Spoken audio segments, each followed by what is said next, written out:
mwana waite mwana waite mwana waite mwana waite mwana waite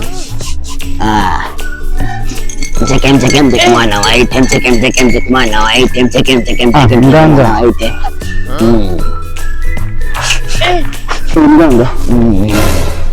Umeshafika kwa mganga, weka chote kitu kisha sema shida yako.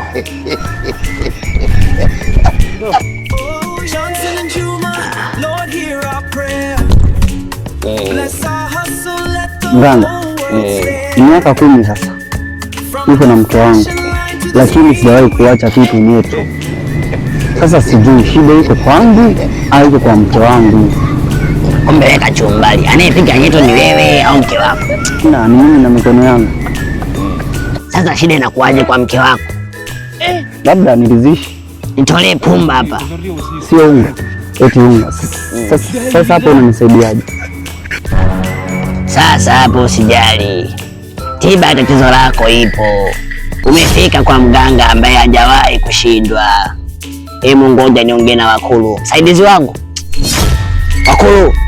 Wakulu, huyu ana shida, tumsaidie.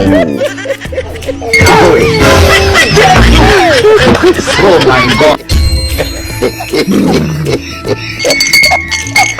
Wakulu.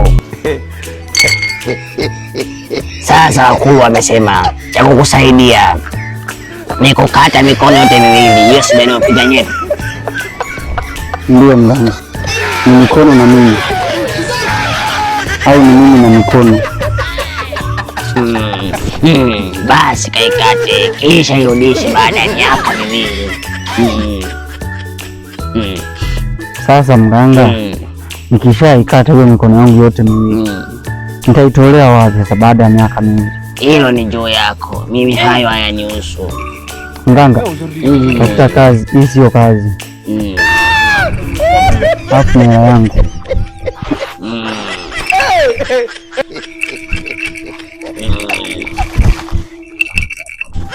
Huyu mshenzi ana taibu, kaondoka bila kunilipa. Cha mtema kuni atakiona.